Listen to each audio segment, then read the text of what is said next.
اور حضرت حسین رضی اللہ عنہ کو جو فضائل حاصل ہیں وہ صحابہ میں سے کسی کو حاصل نہیں ہے۔ آپ نے فرمایا سیدہ شباب اہل الجنہ، یہ جنت کے نوجوانوں کے سردار ہیں، یہ مقام کسی صحابی کو حاصل نہیں۔ آپ علیہ السلام نے حضرت حسین کو اپنے گود میں بٹھایا، کندھوں پہ بٹھایا، کمر پہ بٹھایا۔ آپ نے حضرت حسین رضی اللہ تعالی عنہ کمر سے لے کے پاؤں تک اللہ کے رسول کے مشابہ تھے، اور سر سے لے کے کمر تک حضرت علی کے مشابہ تھے۔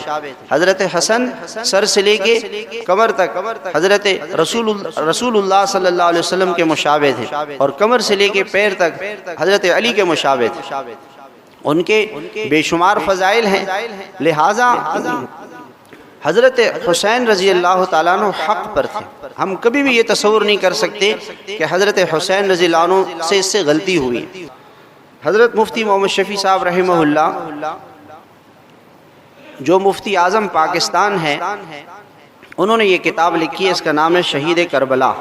اور اس کا نام رکھا اسوہ حسینی، کہ حضرت حسین رضی اللہ عنہ ہمارے لیے نمونہ ہے اور انہوں نے کیا سبق ہمیں دیا ہے۔ حضرت لکھتے ہیں کہ حضرت حسین رضی اللہ عنہ کی شہادت ایک مقصد عظیم کی دعوت دیتی ہے، جس کے لیے بے چین ہو کر حضرت حسین کوفہ جانے پر مجبور ہو گئے اور اپنی اولاد کو اور اپنے اہل بیت کو قربان کیا۔ آپ ان واقعات کو پڑھیں، حضرت حسین رضی اللہ عنہ کے خطوط اور ان کے خطبوں کو پڑھیں، آپ کو ان کا مقصد یہ معلوم ہوگا جو آگے آ رہا ہے، کہ قرآن اور سنت کے قانون کو صحیح طور پر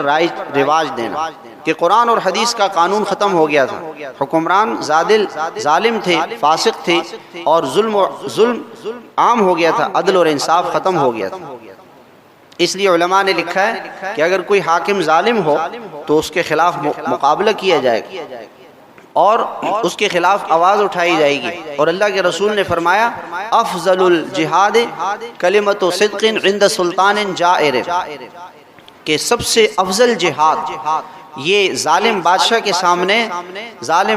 کے سامنے حق کی بات کہنا ہے، یہ بہتر افضل جہاد ہے، اس کو جہاد قرار دیا۔